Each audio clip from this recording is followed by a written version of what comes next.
Buenos días. Agradezco al comité organizador de esta segunda convención Ciencia en Conciencia de la Universidad de Oriente la cordial invitación que me hicieron para impartir este curso pre-evento que tiene por título Aproximaciones bioéticas a la COVID-19. Yo soy el doctor en Ciencias Médicas Ricardo Odelín Tablada, académico titular de la Academia de Ciencias de Cuba, miembro de la Red Bioética de la UNESCO. Bien, este curso pre-evento lo vamos a impartir en dos momentos. Inicialmente vamos a hacer un recorrido por la bioética, o sea, ilustrarlos a todos los cursistas qué cosa es la bioética, a qué se dedica, cuál es su objeto de estudio, y luego entonces pasaremos a una segunda parte donde vamos a ir integrando los elementos de la COVID-19 como enfermedad que ha causado una pandemia a nivel de todo el país y del mundo, y cómo la bioética nos puede ayudar a enfrentar, a acercarnos a esta epidemia que hoy por hoy todavía es un problema de salud a nivel mundial. Bien, la bioética es un nuevo modo de pensar a partir de lo humano como valor esencial. Pero antes de entrar directamente en el concepto de bioética, veamos qué cosa es moral y qué cosa es ética, porque en ocasiones se ha confundido y es bueno ir sentando las pautas porque precisamente de la moral y de la ética surgió la bioética. El hecho de que la moral y la ética, ambas significan costumbre, es lo que ha facilitado la confusión que existe. La moral proviene del latín, que significa moris, y la ética del griego ethos. Como os dije, ambos tienen que ver con la costumbre, pero pueden existir diferencias significativas que vamos a ver a continuación. La moral es el conjunto de normas, reglas de convivencia y conducta que determinan las obligaciones de los hombres en sus relaciones entre sí. O sea, la moral incluye la cultura, el modo de hablar, el alimento, la ropa. La moral es lo que hacemos todos los días entre los grupos sociales, entre los diferentes países. De manera que lo que puede ser inmoral en un país puede hacer que no lo sea en otro. Por ejemplo, en algunas tribus de África no es inmoral que las mujeres puedan estar en diferentes lugares públicos con las mamas al aire. Esos son tribus. Eso no es moral en una tribu un poco más desarrollada, con otro contexto, con otra cultura, como es por ejemplo en Cuba o en otros países. Veamos entonces qué cosa es la ética.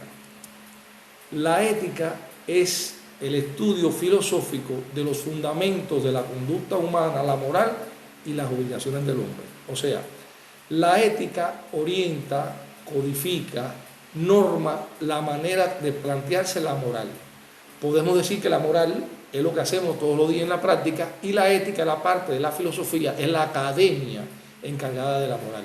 Por eso es que existe un código de ética de los médicos, por eso es que existe un código de moral de los médicos.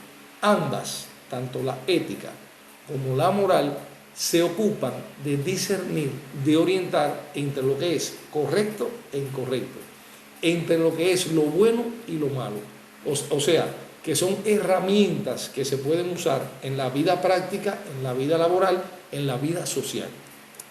Ahora bien, la bioética, el término como tal, bioética, etimológicamente bios significa vida, ética significa ética. O sea, podríamos decir entonces que la bioética es la ética de la vida.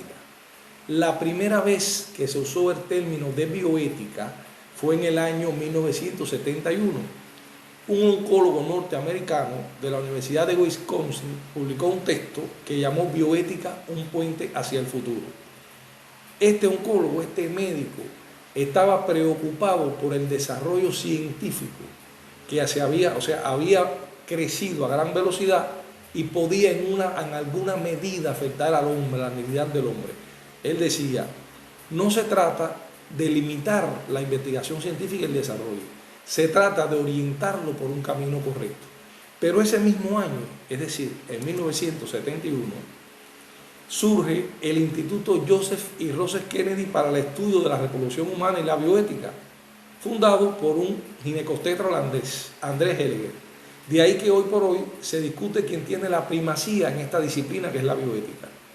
Evidentemente, el libro de Potter, que ha tenido más de 30 ediciones en varios idiomas, es un elemento básico, puntual para el estudio de la disciplina, Pero el Instituto Joseph y Russell Kennedy también se mantiene trabajando y es el centro más importante para la discusión de los sistemas bioéticos en el mundo. Si vamos a conceptualizar qué cosa es la bioética, nos gusta entonces escoger el significado que viene en la Enciclopedia Bioética, que dice que la bioética es el estudio sistemático de la conducta humana en el área de las ciencias de la vida y la atención de salud, examinada a la luz de los principios y valores morales. Este es el concepto académico. Un poco explicando, hay que decir que la bioética trata de orientar, de normar, de organizar el conocimiento científico. Hay un precepto bioético que vamos a repetir en algún otro momento de este curso, que ya los quiero ir adelantando, que dice que no todo lo que es técnicamente posible es éticamente bueno. O sea, que por aquí se debe orientar el estudio de la bioética. El hombre puede hacer con los nuevos descubrimientos muchas invenciones tecnológicas, pero no todas están orientadas en un correcto camino ético. Pongamos un ejemplo. El hombre logró descubrir la dinamita, pero esa dinamita puede usarse con un buen fin, que puede ser establecer un camino entre dos ciudades y lograr las comunicaciones, o puede usarse con un fin incorrecto, crear la bomba atómica. Y este dilema, que es lo que se llama en bioética dilema bioético, es lo que queremos transmitir en relación con el conocimiento.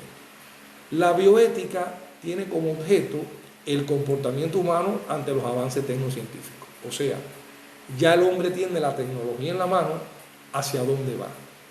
Es esa la gran interrogante. Desde el punto de vista didáctico, la bioética se divide en tres niveles: la microbioética, la mesobioética y la macrobioética.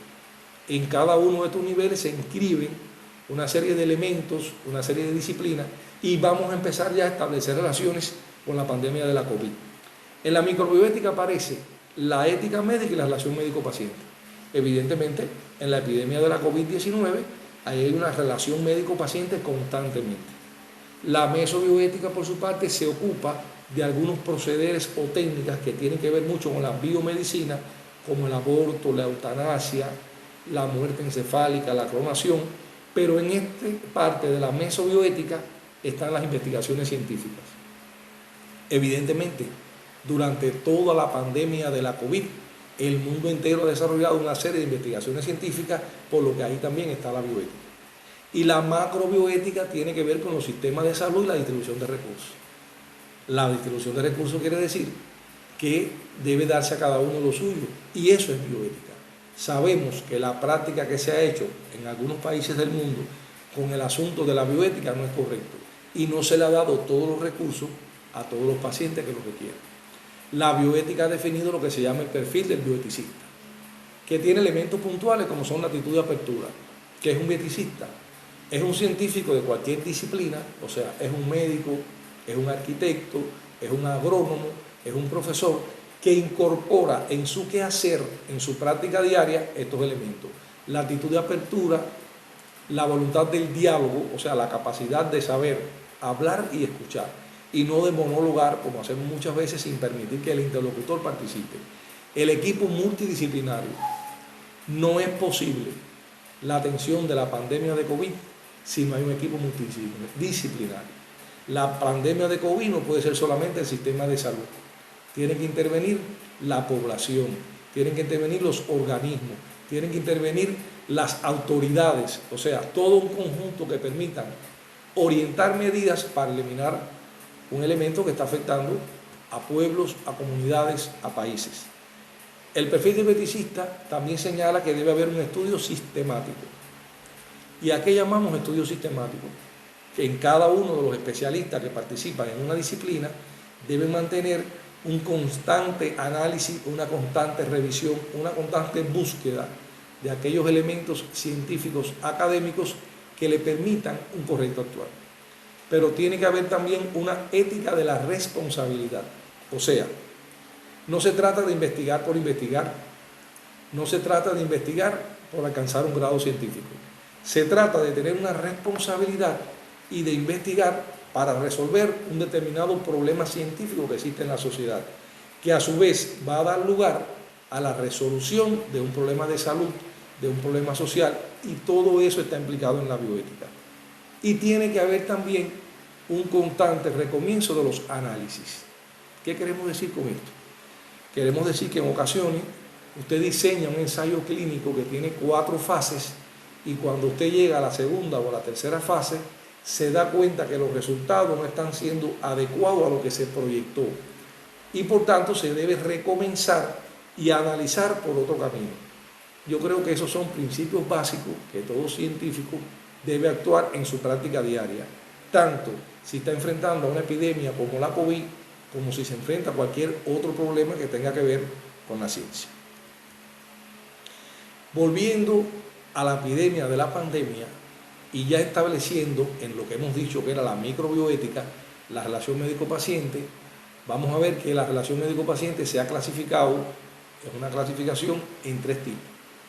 El llamado paternalismo médico, la relación contractual y la relación dialógica. El paternalismo médico es muy propio sobre todo de los países latinoamericanos. Cuba plantea un paternalismo, o sea, actúa habitualmente con un paternalismo médico donde hay una relación activo-pasiva. O sea, el paciente en ocasiones se pone en las manos del médico y el médico actúa a libre voluntad actuando sobre ese paciente. Esta relación, algunos autores la han llamado el paternalismo sacerdotal. O sea, véase al médico como el dueño del escenario en esto actuar con el paciente, orientando, actuando, haciendo y permitiendo muy poca o casi ninguna participación de su interlocutor, que es el paciente, lo cual consideramos que no es correcto. Este tipo de relación activo-pasiva nos puede ayudar. El otro tipo de relación es la llamada relación contractual, donde hay un contrato, donde el paciente se convierte en un cliente, y esta es tampoco la medicina o la relación médico-paciente que establece el Ministerio de Salud Pública en un país como Cuba, plantea donde existe un sistema social socialista que da derecho a la participación y donde el paciente recibe gratuitamente todos sus servicios. Por tanto, no podemos hablar de una relación contractual. El otro tipo de relación es la llamada relación dialógica, donde hay una mutua participación entre el paciente y el médico. Y cuando digo paciente y médico me estoy refiriendo también paciente-enfermera, o sea, el equipo de salud. En este tipo de relación dialógica, el enfermo es capaz de opinar, el enfermo interactúa en la toma de decisiones y el médico le puede plantear, podemos un ejemplo, en la pandemia de COVID se utilizó un tipo de medicamento que es el interferón, medicamento que actúa sobre la inmunidad del enfermo, pero que tiene también una serie de reacciones adversas. Y el médico y la enfermera están en el deber de explicarle al paciente cuáles son las posibles reacciones adversas o complicaciones que puede tener. Y el paciente está en todo su deber, en todo su derecho de preguntar, de interrogar, de conocer cuáles son los riesgos. Y esta es entonces una relación dialógica, de manera tal que la excelencia en la atención de salud debe llevarnos a esta práctica de relación médico-paciente que sea de tipo dialógica, pero eso deben saberlo los pacientes. Y no una relación que es la que considero que más se practica en estos momentos en Cuba, que ya mencioné, que es el paternalismo médico o el paternalismo sacerdotal, donde el médico, dueño de toda la escena, domina, decide, actúa y permite poca participación del enfermo. Hacia la relación dialógica debe ir la excelencia en salud. Ahora bien, existen también las formas de influir en la relación médico-paciente. Estas formas pueden ser de 3 tipos. Pueden ser de persuasión, pueden ser de manipulación o pueden ser de coacción. Vamos a continuar con el ejemplo que puse anteriormente del interferón. La persuasión es que el médico convenza al enfermo con elementos válidos, científicos, éticos, de que el interferón es un medicamento útil, necesario en un paciente de COVID. Pero estos elementos de persuasión no pueden ir disfrazados de terceras intenciones o de elementos o de mentiras. Y es entonces donde entra la manipulación. Es incorrecto desde el punto de vista ético que el médico trate de manipular la relación y que le diga elementos negativos al enfermo o que le niegue ante la pregunta de este enfermo lo que él conoce que puede ser las reacciones del interferón.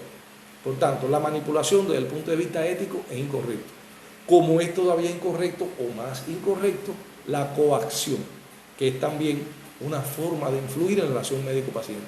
La coacción significa que el médico presiona al enfermo y le puede decir, si usted no se pone el interferón, entonces no continúe el tratamiento. Eso es incorrecto. La relación debe ser dialógica, la relación puede ser de persuasión, pero nunca se debe manipular ni hacer coacción. Desde el punto de vista ético, desde el punto de vista de la bioética, es completamente incorrecto. Existen otros aspectos importantes en este tipo de relación médico-paciente que tienen que ver con la dinámica.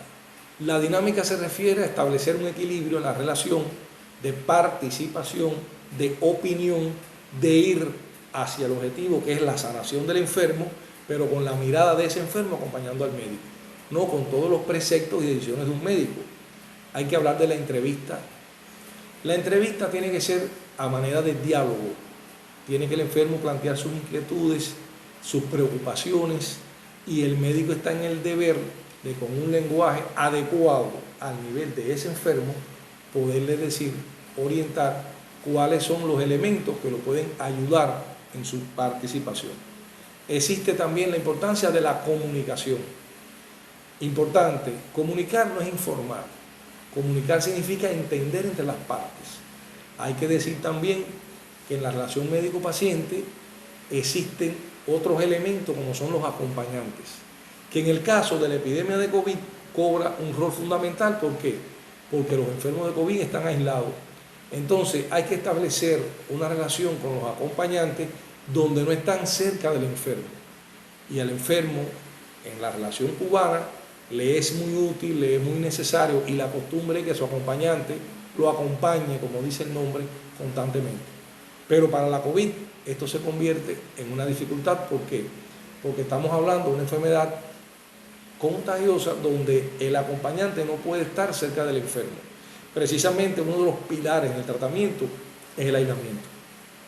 Pero el médico, el equipo de salud, está en el deber de comunicar con la familia, de mantenerlo al tanto de qué está pasando con ese paciente. Cuando digo al tanto me refiero de su estado de salud, del tratamiento, del pronóstico y de todo lo que el familiar sepa orientar, o sea, deba conocer para, aunque sea desde el punto de vista de comunicación telefónica o por otra vía, ya que no puede estar al lado del enfermo, lo apoye. Pero ahora bien, es importante que esa comunicación debe hacerse con los familiares de primer orden. ¿Por qué? Porque en la idiosincrasia del cubano, del latino, está muchas veces que un amigo, un compañero de trabajo, un vecino de la cuadra quiere interesarse por ese enfermo, pero no sabemos siempre si el enfermo ha decidido en sus principios, en sus deseos, que su enfermedad sea conocida por otro que no sea su familia. De ahí la importancia del médico de saber o de decidir a quién da esa comunicación. La comunicación, repito, debe ser a los familiares de primer orden y no puede ser una comunicación abierta, libre, para un centro de trabajo, por ejemplo, para una cuadra, no. Debe ser una comunicación lógica, orientada y cerrada al familiar, que es el encargado de acompañar con las condiciones propias que tenemos en la COVID a ese paciente que está enfermo. La bioética también se rige por principios básicos. Los 4 principios de la bioética son la autonomía, la beneficencia, la no maleficencia y la justicia. Vamos a verlo muy rápidamente porque en la segunda parte de este curso vamos a desarrollar con un poco más detalle cada uno de ellos. La autonomía es la decisión del paciente de decidir por su vida, valga la redundancia. O sea, de desear, de establecer las pautas de cómo va a entrar en esa relación médico-paciente, en ese sistema de salud. La beneficencia es que el sistema debe brindar siempre el beneficio del enfermo. La no maleficencia está relacionada con el principio hipocrático de primum non nocere, de no hacer daño. Y la justicia, de manera general, significa dar a cada uno lo que le corresponde. Claro está, eso es lo que está conceptualizado, eso es lo que está previsto en el Sistema Nacional de Salud, que un enfermo en Cuba en cualquier lugar donde viva, de cualquier credo, de cualquier creencia religiosa, de cualquier preferencia sexual, tenga derecho a recibir el tratamiento de la COVID-19, la asistencia en general que lleva la enfermedad. Pero ahora bien, recordemos que estos 4 principios los realizan los hombres y mujeres que tienen preceptos éticos. Y de aquí la importancia de que estos hombres y mujeres se armen de las herramientas que nos da la bioética para lograr la excelencia en esa relación. Y sabemos que no siempre se logra, no siempre se aplican estos 4 principios con la calidad que debe ser. En la epidemia de COVID-19 es una epidemia que ha afectado la salud, pero es importante conocer que el propio concepto de salud ha cambiado con el tiempo. Hace muchos años Platón decía que el mayor error en el tratamiento de las enfermedades es que existían médicos para el cuerpo y médicas para el alma. O sea, había un divorcio entre los médicos que atendían el cuerpo y el alma. Hoy se sabe que el ser humano es un ser biopsicosocial, que hay una integración entre cuerpo y alma, entre soma y psiquis, que no se puede divorciar. Por eso la Organización Mundial de la Salud, en el año 1946, planteó un concepto muy interesante que dice que la salud es un estado de completo bienestar físico, mental y social. Y no solo la ausencia de las enfermedades. La novedad de este concepto es que demostró que un enfermo, que un paciente que no tiene enfermedad, no está completamente sano, sino tiene un beneficio físico, mental y social. Pero este criterio, con el transcurso de los años, también fue criticado porque es muy absoluto. Fíjense que dice un estado de completo bienestar físico, mental y social. Años después, en 1970, la Organización Mundial de la Salud planteó un concepto más renovado, con elementos de novedad, donde dice que la salud representa un equilibrio activo entre el hombre y su medio ambiente natural, familiar y social. Fíjense que le incorpora el elemento activo, es un equilibrio, no está enfermo, pero no puede tener el 100% del bienestar ambiental, natural y social. O sea, el equilibrio nos permite un concepto de salud que es más adecuado y que se aviene mejor a la epidemia de COVID-19 que estamos tratando. Pero en esta relación médico-paciente que hemos venido tratando a través de la bioética y que se particulariza con las condiciones de la COVID-19, hay que decir que existen los llamados valores sociales que ha clasificado el bioeticista español Diego Gracia y que los divide en 3 tipos: el saber, el hacer y el ayudar. Diego Gracia plantea que el correcto médico, el correcto enfermero, el correcto practicante de cualquier área de la salud debe saber, y el saber está relacionado con el conocimiento intelectual. Por poner un ejemplo, si hasta un enfermo de COVID-19 le va a hacer un abordaje venoso profundo, o sea, va a canalizar una vena para poner un medicamento, usted tiene que saber en el orden intelectual, en el orden teórico, cuáles son las características que se deben aplicar. Pero eso queda en el acápite de saber. Hay que también entonces hacer. El hacer es el valor práctico. Es que usted aplique ese conocimiento teórico a la práctica y lo haga correctamente. Y el ayuda o el ayudar significa que ambos valores del conocimiento deben estar al servicio de los demás. O sea, saber, conocimiento intelectual, hacer, conocimiento práctico, y ayudar es saber hacer en beneficio del enfermo, en beneficio del paciente. Existen otros valores que también fueron descritos por el bioeticista Diego Gracia, que tienen que ver con lo que se llama valores sensibles, y ahí entra el dilema de lo agradable y desagradable. Agradable se refiere a un médico, a un equipo médico, un equipo de salud que es capaz de transmitir una relación con sus enfermos de COVID-19. Hay que pensar que un enfermo de COVID-19 está angustiado, una enfermedad que es nueva, que se ha convertido en pandemia, una enfermedad que puede llevarlo a la muerte, y por eso es justo, es ético, es bioético hacer agradable la estancia en un centro hospitalario, en un centro de salud, en un centro de aislamiento, y borrar todo lo que sea desagradable para ese enfermo. Otro de los valores se refieren a los valores vitales de noble y vulgar. Y cuando digo noble, no me refiero a la nobleza, me refiero a lo sencillo. Y es la sencillez con que ese equipo médico debe tratar al enfermo, debe tratar a su familia.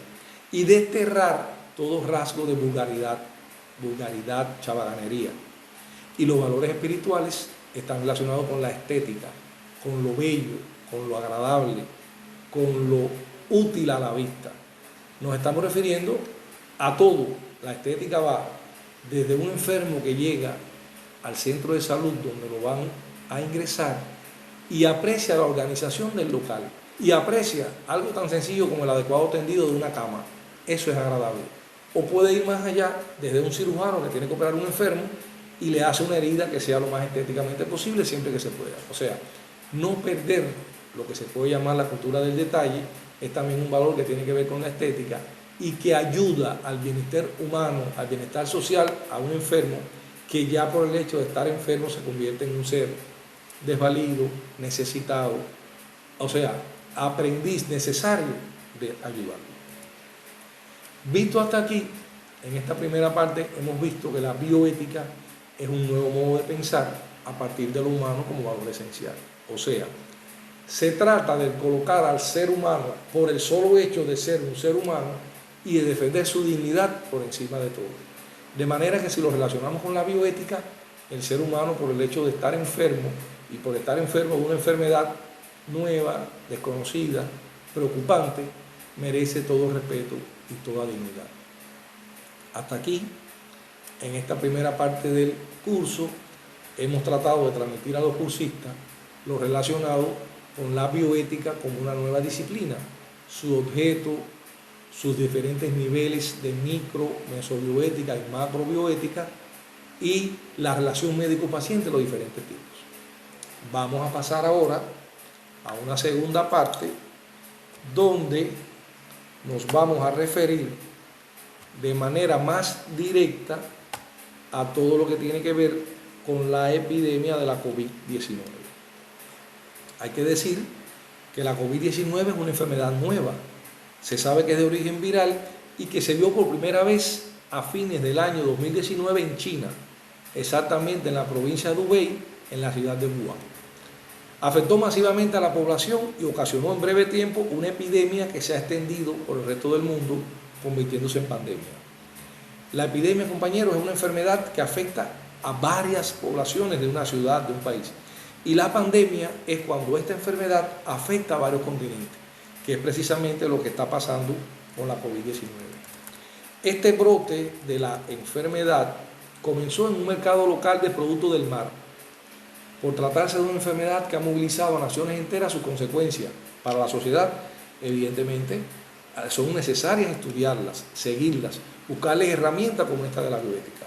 Pocos problemas en toda la historia de la medicina han obligado a esfuerzos tan múltiples a nivel mundial en la lucha contra esta enfermedad. En esta labor, ya lo decía anteriormente, se ha necesitado el concurso de científicos, sanitaristas, personal médico y paramédico, dirigentes políticos, líderes sociales y de la comunidad internacional. Es indudable que la COVID-19 ha desestabilizado la vida de muchas personas, de familias, de comunidades, de países, que han tenido que adecuarse a convivir con un enemigo invisible. Apenas una partícula microscópica que entra al organismo humano lo enferma con varios grados de intensidad que puede ir desde formas leves hasta formas graves y que lo puede llevar a la muerte con el consiguiente luto para las familias. Para controlar una epidemia se necesitan no solo acciones específicas, asistencia sanitaria y organización de servicios de salud, sino también la participación de un amplio abanico de instituciones y organismos con esfuerzos conjuntos encaminados en una dirección. En consecuencia, la sociedad tiene que aprender lecciones nuevas en condiciones diferentes. La bioética en nuestro mundo globalizado es un nuevo modo de pensar a partir del ser humano como valor esencial, enfocado en el contexto social donde se desenvuelve y es además una de las formas de resistencia frente a los poderes constitutivos y naturalizados. Vamos a ver entonces que esta enfermedad la produce un coronavirus del tipo del SARS-CoV-2. Se trata, compañeros, de una zoonosis, o sea, una infección que se da en los animales y se transmite al hombre. En este caso, el animal es el murciélago. El virus SARS del 2002, que tiene un genoma muy parecido al actual, fue identificado en murciélagos en una cueva de Yunnan, a unos 1.600 kilómetros al sudeste de Wuhan. Se conocen ejemplares de 4 especies distintas de los murciélagos que eran portadores de la enfermedad. Estos animales, o sea, los murciélagos, son esenciales para el mantenimiento de los ecosistemas. Controlan plagas de insectos, dispersan semillas, polinizan plantas, o sea, y son muy tolerantes a los virus. Hay que decir que de los 7 coronavirus humanos conocidos, solo 3 provocan enfermedades potencialmente letales y todos proceden de murciélagos, en donde a pesar de haber sido descrita la infección de forma efectiva, esta no se había asociado a una enfermedad evidente. Los primeros casos se presentaron el 8 de diciembre de 2019, ya lo dije, en la ciudad de Wuhan. El 26 de diciembre se observaron pacientes con una neumonía desconocida, 4 casos. Y un mes después ya había enfermos en todo el país. El 7 de enero de 2020, científicos chinos identificaron al agente causal, un nuevo coronavirus, que posteriormente se le denominó como SARS-CoV-2 y a la nueva enfermedad como COVID-19. El 30 de enero ya China había confirmado 7.736 pacientes y 170 fallecidos. El 20 de febrero la situación era alarmante, 76.645 casos confirmados en el país asiático y 2.121 muertes. Ya en enero, el día 30, la Organización Mundial de la Salud declaró la epidemia como una situación de emergencia internacional. Ahora bien, ¿qué pasó en Cuba? Que ya se venía preparando desde que aparecieron los primeros casos en China. El 10 de marzo de 2020 se diagnosticaron los 4 primeros casos que eran turistas procedentes de Italia, de la región de Lombardía, con sintomatología respiratoria que se encontraban hospedados en un hostal de la ciudad de Trinidad en Santi Espíritu y que habían arribado a La Habana en días anteriores por un aeropuerto internacional. Estos enfermos fueron ingresados y al día siguiente, el 11 de marzo, se confirmó que 3 de ellos eran positivos. O sea, fueron los 3 primeros casos diagnosticados en Cuba. El primer fallecido fue el 26 de marzo del 2020 y al día siguiente se presentó el primer evento de transmisión local en la isla, que sucedió en Matanzas. Se trataba de un trabajador de turismo en Varadero, cuya fuente de infección fueron un grupo de turistas italianos. Desde entonces, múltiples eventos comenzaron a aparecer en diferentes provincias del país, ocasionando un número grande de enfermos y un número grande, o no muy grande, pero sí más de 6.000 fallecidos hasta el día de hoy. Uno lo ve por cifras y dice, bueno, 6.000 fallecidos, pero pensemos en lo que significa un fallecido, en la manera en que pone de luto a una familia, a un colectivo, y cómo cada uno de ellos se puede multiplicar. Si vamos un poco en busca de la bioética para esta enfermedad, hay que decir que en una carta al editor enviada recientemente a la revista American Journal of Bioethics, los investigadores Stocke y Herbert afirman que este no es momento para la reflexión ética y bioética. Ellos consideran que hay confianza indiscutible en el personal de atención médica y en los científicos, no solo en Francia, en todas partes del mundo. De acuerdo con estos investigadores, en la época de crisis actual, como la epidemia de COVID-19, no es necesario y la ética solo es útil cuando se dispone de tiempo. Y en este momento tiempo es exactamente lo que no tenemos, dicen estos científicos. Considero que este es un planteamiento erróneo. Nosotros consideramos que la ética y la bioética debe ir acorde al lado del avance científico y de la asistencia médica. Solo con la aplicación de las herramientas bioéticas podemos evitar excesos y estar seguros que estamos realizando una práctica adecuada. Todas estas cuestiones permanentes y emergentes justifican la razón de ser de la bioética. Pero la pregunta, frente a una crisis global como la que plantea la pandemia, es si debemos acudir a una bioética diferente. Nosotros compartimos el criterio de la bioeticista María Luisa Pfeiffer, que dice que no.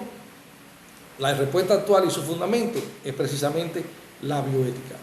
La bioética es la piedra angular que ayuda a la buena vida y a la buena conducta, al correcto comportamiento en comunidad, tomando como regla la protección de los vulnerables y la satisfacción de las necesidades de las poblaciones más desamparadas.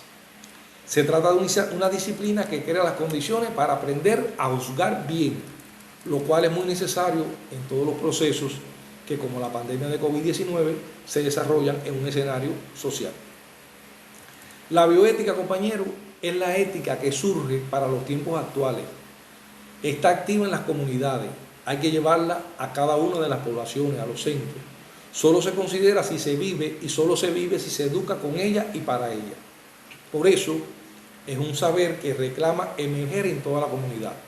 Su característica es el desarrollo de virtudes, debido a que su aprendizaje se basa en aprender a juzgar lo bueno y lo correcto en un contexto actual. Todo conocimiento genera un impacto económico-social. Así se señala que la bioética constituye un horizonte de esperanza para la conducta y la sociedad civil. Veamos ahora los principios de la bioética que poseen la primera parte. La beneficencia dice que todo acto ético debe ser benéfico, tanto para la gente como para el paciente. Por lo general, el paciente es el que requiere los servicios de la gente, siendo el miembro más débil de la interacción que se produce. En consecuencia, es también quien más necesidad tiene de la adecuada y benéfica ejecución del acto en esta relación. La realización de un bien o la satisfacción de una necesidad es más valiosa para el paciente que para el ejecutor. De ahí que un acto sea éticamente más adecuado cuando beneficia al más débil o necesitado, y en este caso es el paciente. Un paciente enfermo de COVID-19 se convierte inmediatamente en un agente necesitado de beneficencia. El hecho de estar enfermo lo hace ser portador de un estatus digno de atender y respetar. Le corresponde a la sociedad donde vive organizar la asistencia sanitaria de manera que todo fluya en bienestar del necesitado, o sea, del enfermo. Me refiero a todo lo que incluye al diagnóstico, al tratamiento, al seguimiento. No se trata solo de brindar los medicamentos necesarios, hay algo más. El paciente, como ser biopsicosocial, necesita también un equilibrio donde se atiendan sus necesidades espirituales. Veamos el principio de no maleficencia. El principio de no maleficencia es la exigencia bioética primaria, a raíz del primum non nocere de Hipócrates, o sea, primero no hacer daño. Aunque un acto no beneficie, puede ser éticamente positivo en la medida en que evite daños. Desde los escritos hipocráticos ha sido precepto fundamental del médico el ayudar o al menos no dañar. En las condiciones actuales que vive el mundo, este precepto se extiende a toda la humanidad. Estamos en momentos de ayudar al otro y de manera práctica de ayudarlo con el ejemplo. La COVID hay que enseñar a usar la mascarilla, hay que enseñar a usar el protector facial, hay que enseñar a usar el nasobuco. La prudencia es una cualidad que evita accidentes y errores, con lo cual adquiere la virtud ética de no ser maleficiosa. Seamos prudentes en cada uno de nuestros actos en la vida y estaremos cumpliendo este principio que además da lugar a una serie de reglas morales específicas como no matarás, no causarás dolor, no harás sufrir. También cabe la negligencia, es decir, no cumplir con el criterio del cuidado debido, que incluye tanto someter a los demás a riesgos irracionales como exponerlos a riesgos sin intención pero falta de cuidado. Claro que todo esto es inaceptable. Las costumbres, las prácticas, los protocolos y las políticas para enfrentar la pandemia deben estar permeadas de criterios aplicables a la situación propia de cada enfermo y a los cuidados debidos. Veamos ahora el principio de autonomía. El principio de autonomía tiene cierta supremacía en algunas escuelas bioéticas, autorizando que todo ser humano mentalmente competente puede tomar libremente decisiones aunque atenten contra sus propios intereses. No estamos de acuerdo con este principio. Nosotros consideramos que los 4 principios deben estar en un equilibrio estable. Así pues, defiendo que toda autonomía que se ejerce en desmedro propio carece de adecuada ponderación y debe ceder ante los argumentos de beneficencia y de no maleficencia, cautelando de este modo la integridad de los individuos, así como sus compromisos y responsabilidades sociales. No respetar la autonomía de un enfermo con COVID-19 significa tratarlo como un simple medio. Ahora bien, esa autonomía no puede extrapolarse a que puede ocasionar daños a otros. Este enfermo debe conocer que el aislamiento es una medida necesaria.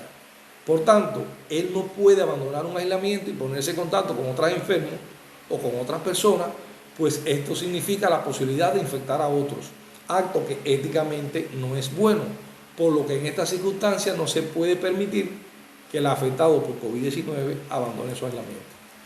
Una persona autónoma es aquella que tiene capacidad para legislarse a sí misma, para darse criterios que orienten y guíen su vida. Desde el punto de vista ético, es aquel individuo capaz de deliberar con sus objetivos y actuar adecuadamente. La justicia, desde los tiempos de Grecia y Roma, la justicia se ha definido como la constante y perpetua voluntad de dar a cada uno lo suyo. La justicia debe garantizar la repartición adecuada de cada recurso, es decir, en condiciones de pandemia, lo justo es que cada enfermo conte con su medicamento necesario, con el adecuado confort en el lugar donde va a ingresar, pero para eso es necesario un equipo preparado, un equipo permeado de la ética y la bioética. En consecuencia, los hombres han venido realizando dentro de la más diversa cultura y a lo largo de todas las épocas históricas un constante y dinámico esfuerzo por descubrir el alcance directivo de la justicia para exponer su contenido en fórmulas claras y definidas.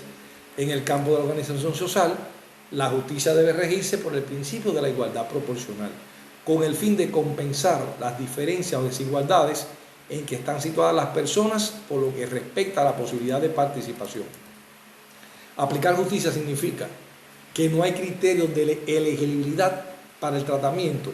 Todos los pacientes de COVID-19 deben ser tratados. El criterio es si es médico, o sea, lo que le corresponde, pero no puede ser por el paciente, sino por el criterio médico en dependencia de la cuantía de la enfermedad. Hay que decir que Diego Gracia ha tratado de dividir los principios en mayor o menor. Repito, nuestra posición es que los principios deben estar paralelos, juntos y equilibrados. La relación de ayuda como núcleo de excelencia. La persona no solo es necesario ser ayudada, la persona también debe sobrevivir y desarrollarse para ayudar a los demás. Las necesidades de amor suponen dar y recibir afecto. En la relación interpersonal nos autoafirmamos, nos constituimos como personas. Veamos ahora otro elemento bioético que tiene que ver con la empatía. La empatía, compañeros, significa ponerse en el lugar del enfermo, ponerse en su piel, compartir sus preocupaciones. Eso es empatía. La empatía no es dar lo que nos sobra, la empatía se relaciona con la solidaridad, es compartir lo que tenemos. Y en eso, el sistema de salud cubano es ejemplo. Las brigadas médicas cubanas que participaron en la atención de COVID en tantos países del mundo, evidentemente lo hicieron con una alta dosis de empatía, con una alta dosis de sacrificio, y eso evidentemente habla muy alto del sistema de salud cubano. De manera tal, compañeros cursistas, que nosotros consideramos que la bioética aporta elementos para que la pandemia de COVID-19, para que los enfermos de COVID-19 puedan tener una asistencia adecuada, puedan mejorar su estado de salud y regresar a la familia, que es lo que se quiere. Recordemos lo que planteé anteriormente, que no todo lo que es técnicamente posible es éticamente bueno. A manera de conclusiones, podemos decir que la pandemia de COVID-19 ha tocado a las puertas de la bioética. Recibámosla entonces con saberes, con conocimientos, pero también con virtudes, y esa es la bioética. Muchas gracias.